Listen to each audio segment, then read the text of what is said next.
लंका का युद्ध अपने चरम पर पहुंच चुका था। भगवान श्री राम की सेना लगातार आगे बढ़ रही थी और रावण के कई बलशाली योद्धा रणभूमि में पराजित होकर वीर गति को प्राप्त हो चुके थे। रावण अब समझ चुका था कि श्री राम को हराना सरल नहीं है। तब उसने अपने विशालकाय भाई कुंभकर्ण को जगाने का निश्चय किया, जो ब्रह्मा के वरदान के कारण 6 महीने की गहरी निद्रा में रहता था। कुंभकर्ण के जागते ही रावण ने उसे युद्ध की स्थिति समझाई।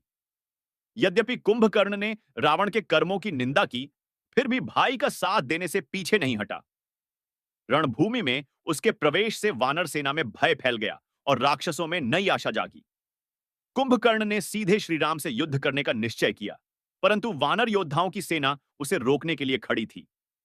नल, नील, द्विविद, सुग्रीव और अंगद ने उसके मार्ग को रोकने का प्रयास किया, किंतु उसकी प्रचंड शक्ति के आगे टिक न सके। अंततः जामवंत के भीषण प्रहार से कुंभकर्ण क्षण भर रुका, परंतु फिर आगे बढ़ता रहा।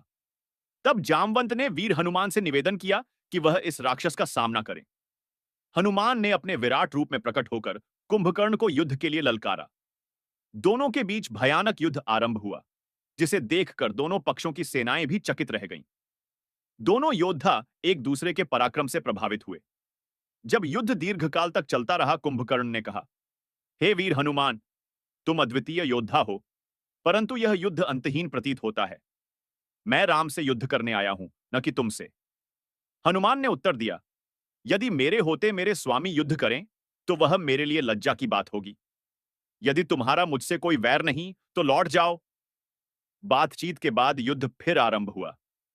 कुंभकर्ण ने एक दिव्य त्रिशूल हनुमान की ओर फेंका, जिसे हनुमान ने बीच में ही पकड़कर तोड़ दिया। यह देखकर कुंभकर्ण आश्चर्यचकित हो गया और बोला, तुम रुद्रावतार प्रतीत होते हो। हनुमान क्रोधित होकर बोले, अब तेरा अंत निकट है, और उन्होंने निकटवर्ती पर्वत को उखाड़कर कुंभकर्ण की ओर फेंका। कुंभकर्ण ने कहा, यदि इस प्रहार से मैं डगमगाया तो युद्ध भूमि छोड़ दूंगा, अन्यथा आज श्री राम का अंत निश्चित है। हनुमान ने पूरी शक्ति से वह पर्वत फेंका, परंतु कुंभकर्ण अडिग खड़ा रहा और पर्वत उसके वक्षस्थल से टकराकर चूर चूर हो गया। यह दृश्य देखकर हनुमान ने कुंभकर्ण की वीरता को सराहा और सोचा कि यह योद्धा केवल श्रीराम के हाथों मृत्यु पाने योग्य है। बाद में कुंभकर्ण ने लक्ष्मण और अंततः स्वयं श्रीराम से युद्ध किया और भगवान श्रीराम के हाथों वीरगति को प्राप्त हुआ।